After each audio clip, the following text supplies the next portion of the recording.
All right, Shalom Makai. I want to give all praise to Abner Yahweh Allahaka. Kodash Ayashim Kai Yahweh Shamwa Bahasham Mashiach Yahweh Shah. All right. Much honor and respect to all the brothers, pushing the work in truth and righteousness. Today, man, I'm just going to go into the Torah in the book of Leviticus, the 24th chapter, to show, that these other nations really don't worship Yahweh, man, and indeed, man. And, they pretty much hate Yahweh, man. So that's pretty much why it's not really good to promote Israel dealing with these interracial marriages, man, because all the women of Israel, getting you know what I'm saying, I can't get the word I'm looking for, but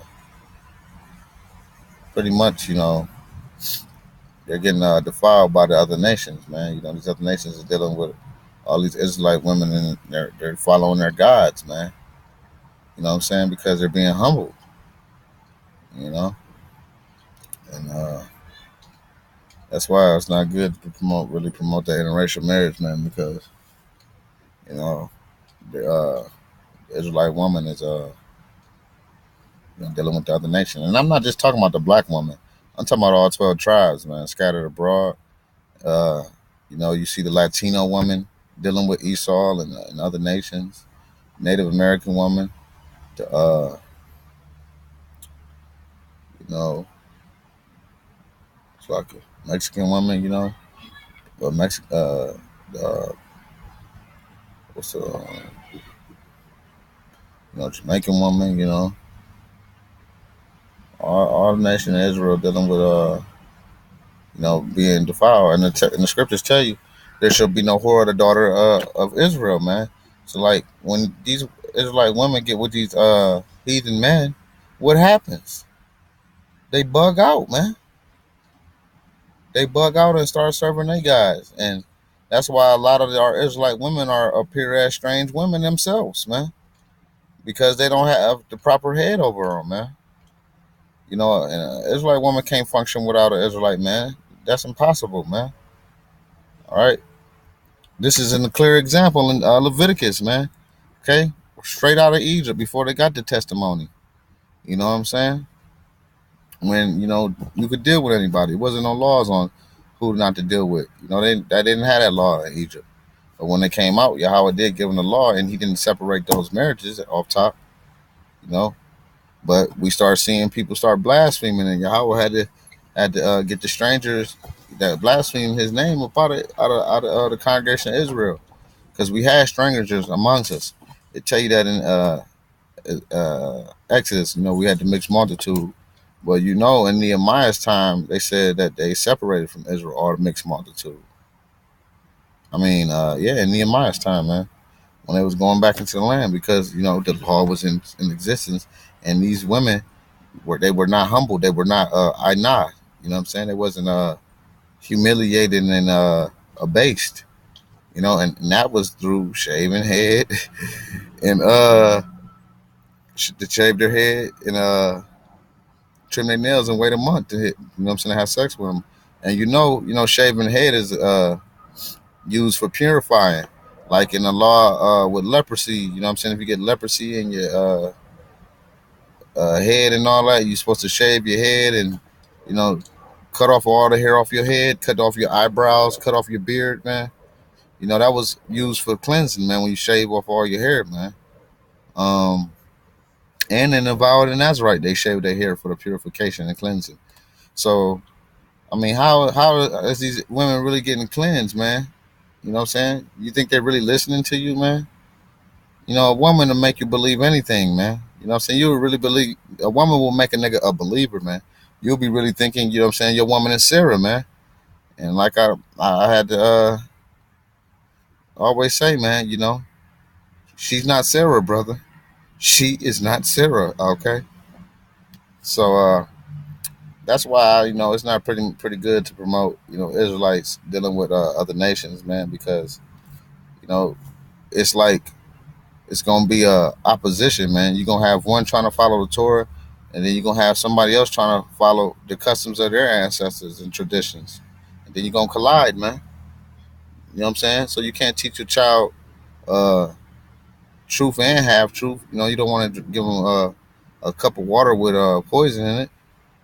Okay, those Leviticus 24 verse 10. And the son of an Israelitish woman, whose father was an Egyptian, right? Because the man carried a seed, so this dude wasn't an Israelite, and he was a stranger among the Israelites.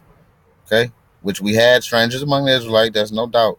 But this dude blasphemed the name of Yahweh, man, showing you it ain't good to be dealing with these dudes, man. Okay, in these other nations, man, unless it's through Ainah. Okay, got to be Ainah. If it ain't Ainah, then they're not really humble, man. Okay, unless the only way they're gonna be humbled is by seeing somebody else get killed. You know, that probably will humble them, because back in the day, you know, stoning was used as a fear tactic, and it was a righteous fear tactic to make the congregation fear. So, like, you see somebody get stoned, you see that example that you don't want that to happen to you. So we're gonna read this Leviticus 24 and 10. And the son of an Israelitish woman whose father was an Egyptian went out among the children of Israel, and this son of the Israelite woman and a man of Israel strove in the camp. So the dude fighting with, you know, real Israelites by blood, man, by seed. And the Israelitish woman's son blasphemed the name of Yahweh. See that? He blasphemed the name because this dude was still stuck in Egypt, man. He still want to worship Osiris and you know, Nimrod and Tammuz, man, and Ra. You know what I'm saying? And all these pagan uh, gods, man, and you know, so you know, he blasphemed the name of Yahweh. He was probably dealing with all those pagan Egypt gods, man. And they brought him to Moses. His mother's name was Shalomith, and the daughter of Debri, the tribe of Dan.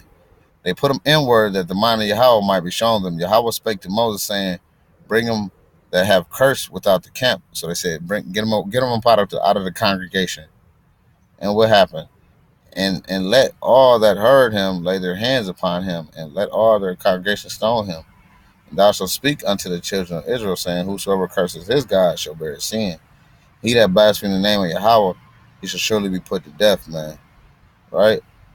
And all the congregation shall certainly stone him, as well as the stranger of him that is born in the land, or uh, when he blasphemed the name of Yahweh shall be put to death. So if you were a stranger, meaning the other nation, you know what I'm saying? If you blaspheme the name of the Lord, you got to be put to death, just like this Egyptian dude whose dad was an Egyptian and his mother was an Israelite. He got stoned, man. They tell you, you know, you got to have there's one law for right uh for the stranger and for one in their own country, man. Meaning you was born in land or you wasn't born in land. And this can go twofold because wisdom is double. A lot of people don't know that. Okay, meaning Israelite or non-Israelites, because you got Israelites that became uh, strangers and wasn't living in Israel while there was even Israelites living in Israel. And you got other strangers too that are naturally strangers. Okay, so once back in the day when a stranger blasphemed the name of Yahweh, you know, they got stoned. So, like, how much more today if they're blaspheming the name of Yahweh through their actions and deeds? This is Leviticus 24, verse 22. You shall have one manner of law as well for the stranger as for one of your own country, for I am Yahweh your God. And Moses spake to the children of Israel that they should bring forth him that cursed out of the camp and stone him with stones. And the children of Israel did as Yahweh commanded Moses. So they stoned the dude, man. And you know, it said, you know, bring him out that he have cursed, because what's the opposite of a curse? Is a blessing. So when you listen to the Most High, he blesses you. But when you disobey Yahweh, he curse you. That's why we in the condition we in today, man, because our nation rebelled against Yahweh and cursed. So you know, got to be circumcised, man. And how many strangers is really circumcised to Yahweh, man? Really, you know, actually following his laws, man, and not living as an actual Gentile. Okay, so I praise Abba, y'all.